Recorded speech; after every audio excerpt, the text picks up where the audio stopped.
My in-laws locked my dog in their garage during our wedding reception because they thought he would steal the show apostrophe. Now my husband is filing for divorce after learning what his parents did to our beloved pet. I never thought I'd be writing this, but I desperately need advice on how to handle this devastating situation. My hands are still shaking as I type this, and tears keep blurring my vision.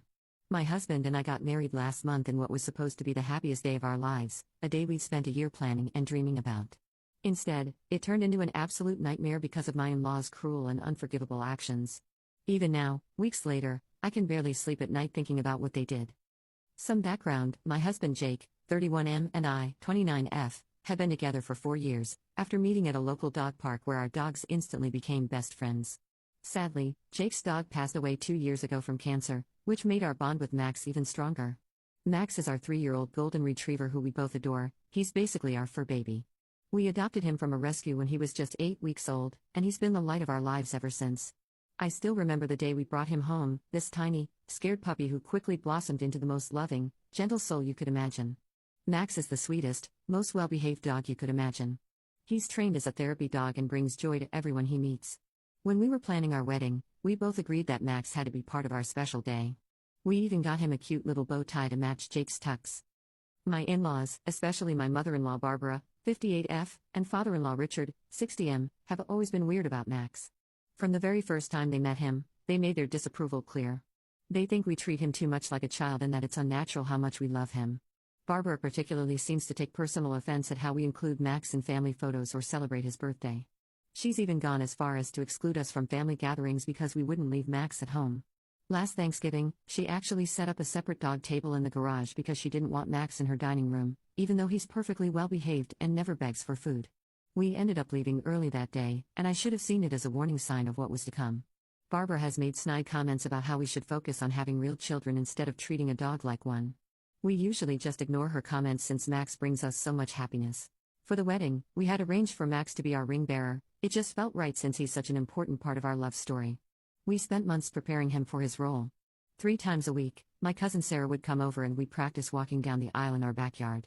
We used positive reinforcement training, and Max took to it like a natural.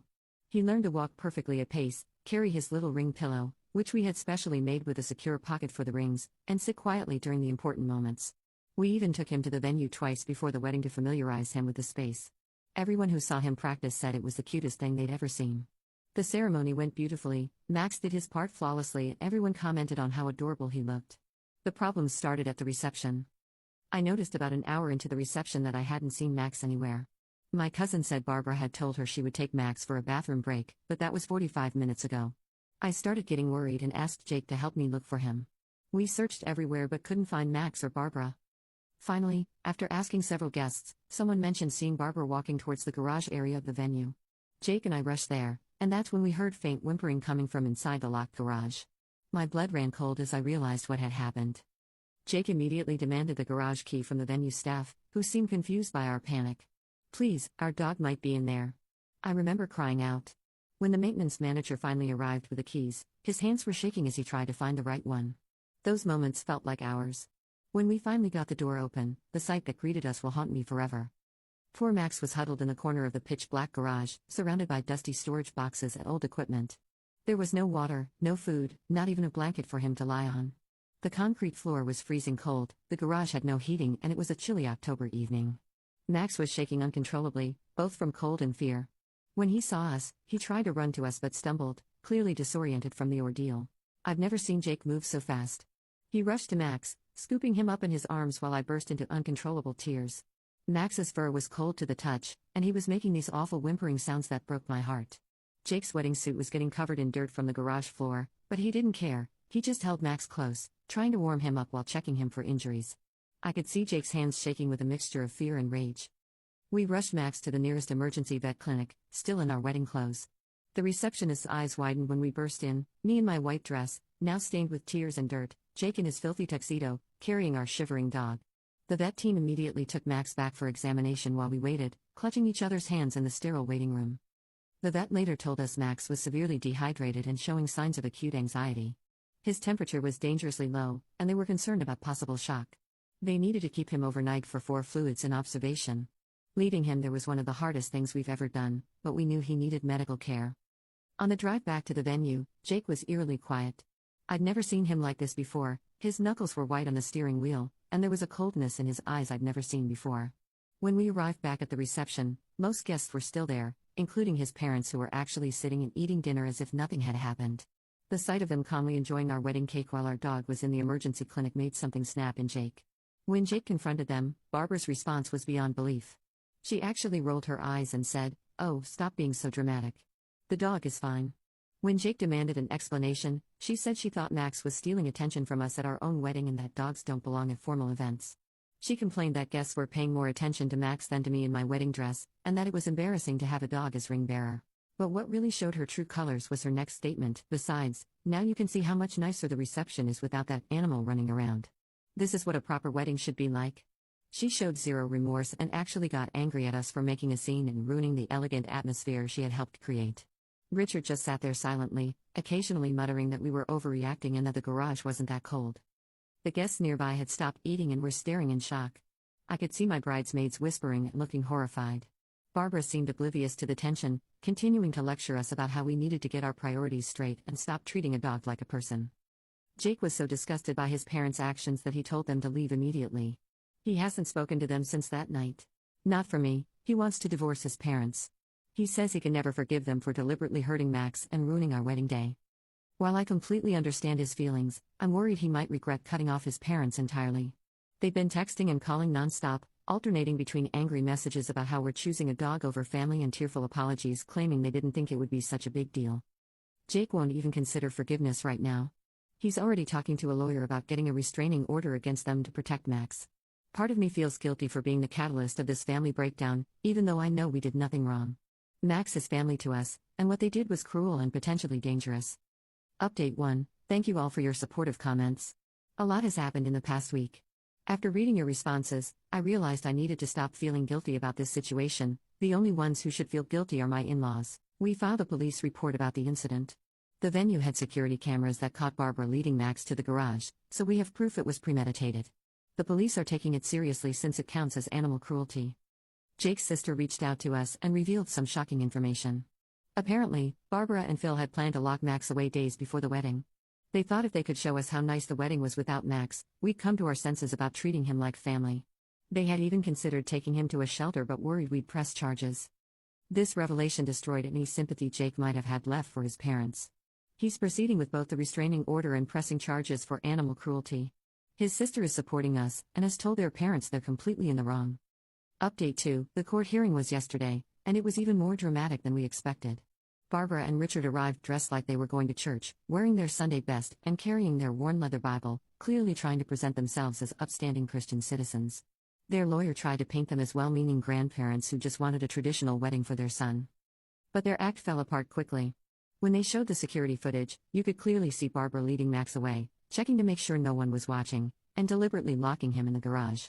The timestamp showed she did this at 6:45 p.m., meaning she had planned to leave him there for the entire 4-hour reception.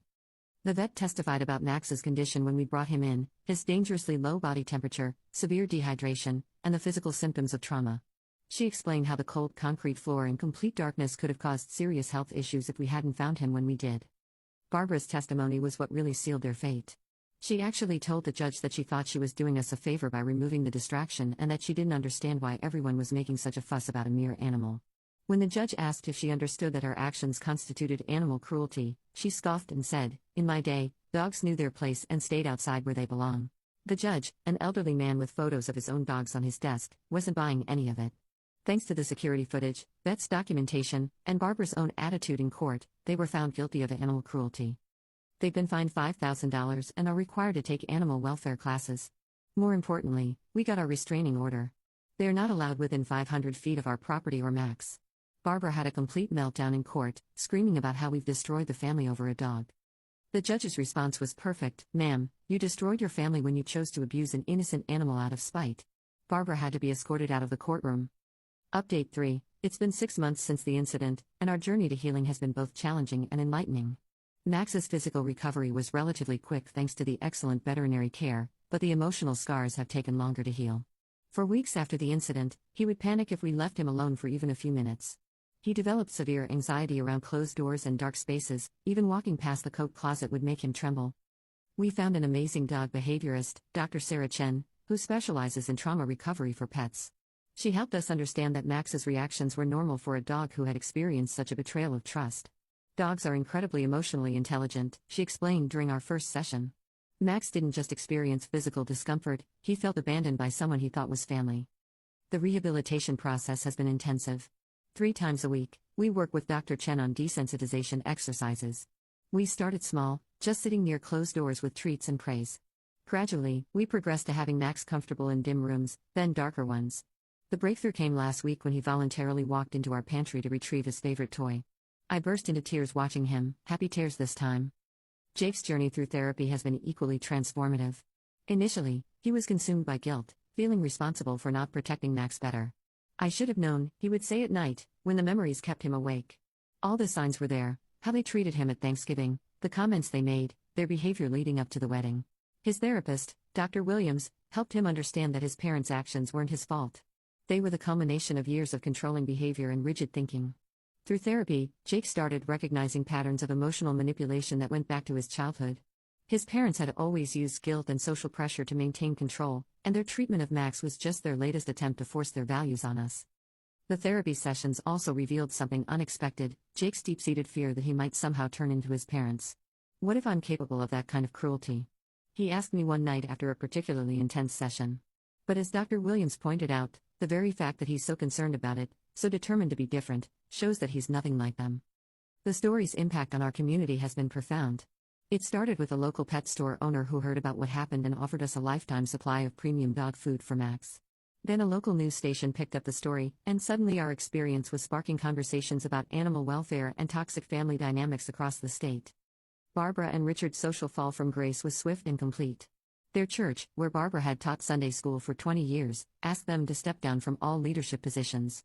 The pastor actually delivered a sermon about kindness to animals, citing Bible verses about stewardship and compassion. Though he didn't name names, everyone knew who he was talking about.